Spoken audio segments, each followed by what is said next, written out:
He thought the most dangerous thing in his career was the risk of failing at a new job, but he eventually learned that the most expensive thing he ever bought was the comfort of the job he already had. In the world of professional recruitment, we have a term for the situation he found himself in.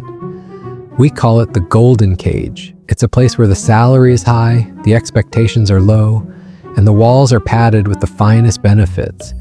It feels like a victory while you are inside it. You feel like you've hacked the system. You're earning more than your peers, working fewer hours, and enjoying a level of job security that feels like a warm blanket. But comfort is a sedative, and like any sedative, it blurs your vision of the horizon. It was 2011.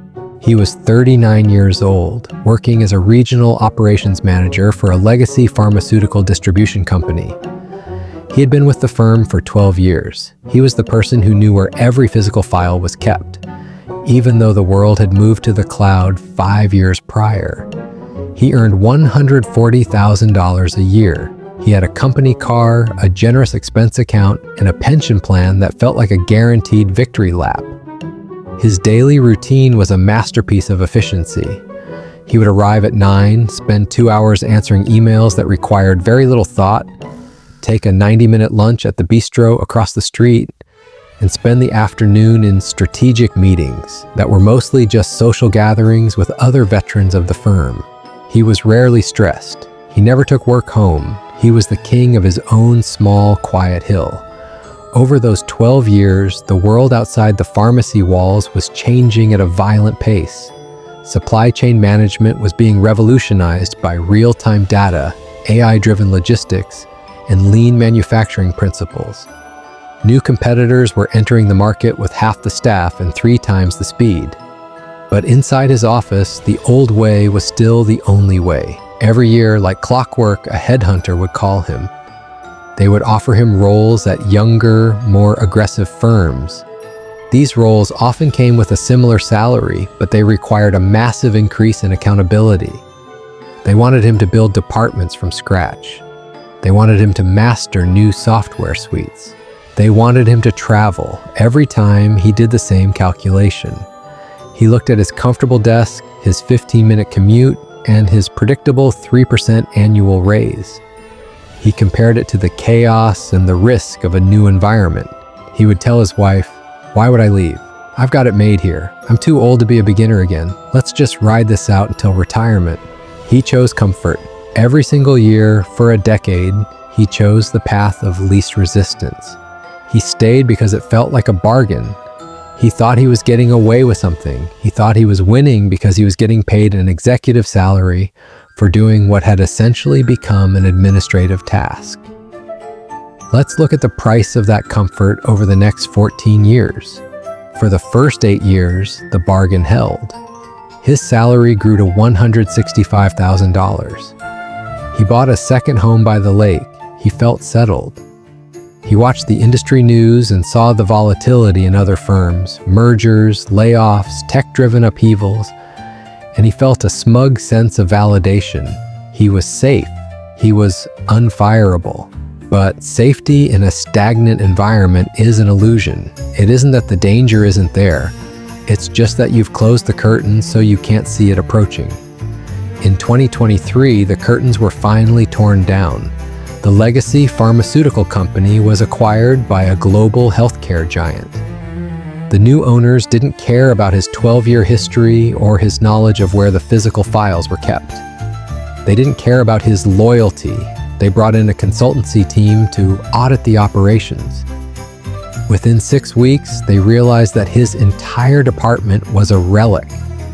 The strategic meetings he attended were replaced by a single dashboard that updated in real time on the CEO's phone. The work he did in 8 hours could now be automated in 8 seconds. He was given a severance package, 6 months of pay, and shown the door. He was 51 years old. He wasn't worried at first. He had a great resume, or so he thought. He had regional operations manager at a major firm for over 20 years. He expected to be back in a similar role within 2 months. He told his wife they might even use this time to take a long vacation. But when he entered the job market, he didn't find a welcoming committee. He found a graveyard of his own making. In his first interview with a modern logistics firm, the 34-year-old COO asked him about his experience with predictive analytics and ERP integration. He spoke about his proven track record of reliability. The COO asked him how he managed remote teams across multiple time zones. He spoke about his open-door policy in the office. He realized in the middle of that interview that he was speaking a dead language. He had 20 years of experience, but he only had 1 year of relevant knowledge, repeated 19 times. Because he had chosen comfort, he had stopped learning in 2011. He hadn't touched a new piece of technology in a decade. He hadn't managed a project with any real stakes in years. He was expert in a world that no longer existed. Recruiters began to avoid him. Not because of his age, though that played a part, but because of his market decay. He was looking for $170,000, which was his market value based on his last paycheck. But the market told him a different story.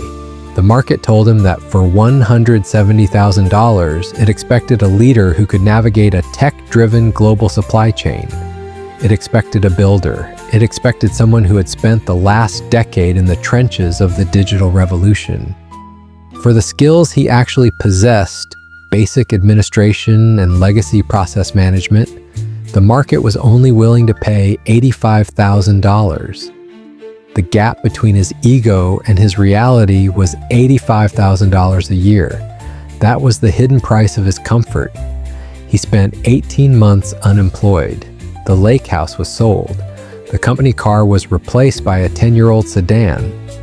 The victory lap pension was still there, but it was now his only hope for a future he hadn't planned for. He eventually took a job as a facility manager for a local hospital. His salary is $88,000. He works harder now than he did in his comfortable office, but for half the money. He spends his days managing janitorial schedules and HVAC repairs. He is overqualified for the tasks, but technically underqualified for anything better. I see this person every week. They are the people who stayed until the lights went out.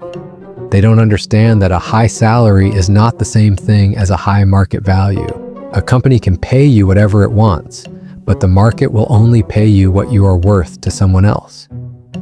If you stay in a role where you aren't growing, your market value is actively rotting even as your paycheck increases. We call this the comfort debt. Every day you spend in a job that doesn't challenge you, you are borrowing against your future employability. You are taking a loan of easy time today, and the interest rate is your professional relevance tomorrow. He thought he was being smart by avoiding the risk of the new roles. He thought he was protecting his peace. But he was actually making the riskiest bet of all. He was betting that his employer would never change, and that the world would wait for him to be ready. Comfort is expensive because it blinds you to your own obsolescence. When you are stressed, when you are challenged, when you are afraid of failing, you are forced to pay attention. You are forced to keep your skills sharp. You are forced to stay in the game. But when you are comfortable, you step out of the game.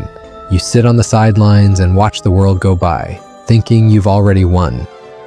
You don't realize that the game is still being played and the rules have changed while you were taking a nap. The recruiter's perspective is this: your current salary is a historical fact. Your market value is a future potential. If those two numbers move too far apart, you are in a danger zone. He stayed for the mahogany desk and the long lunches. He stayed for the 15-minute commute and the lack of accountability. He thought those things were perks. They weren't perks. They were the cost of his professional life. He is now 53. He will likely never earn 6 figures again.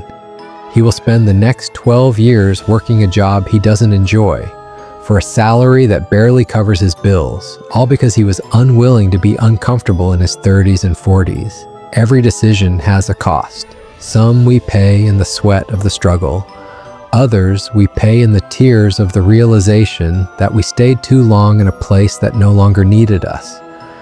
He chose the easy path, and it led him to the hardest decade of his life. The lesson for anyone listening is simple. If your job is easy, you are in danger. If you aren't learning something new every 6 months, you are becoming obsolete. If you are the smartest person in the room, you are in the wrong room. Don't let your salary become a cage. Don't let your benefits become a blindfold. Market value is like a muscle. If you don't use it, you lose it. And once it's gone, it's incredibly hard to build back, especially when the world has moved on without you. He thought he was the master of his destiny in that comfortable office. He thought he had outrun the stress of the modern world. But the stress caught up to him, and when it did, he had no tools left to fight it. He paid for his comfort with his future. He paid for his peace with his potential. And the worst part is, he still remembers those 2-hour lunches at the bistro. He remembers how good it felt to be safe. But safety that ends in a total collapse isn't safety at all. It's just a long-term trap with a very comfortable entrance. Every decision has a price. Some we pay in cash. Others we pay in the years we spend trying to recover from a peace we never actually earned. He chose the comfort. He paid the price. And the price was everything he thought he had already secured.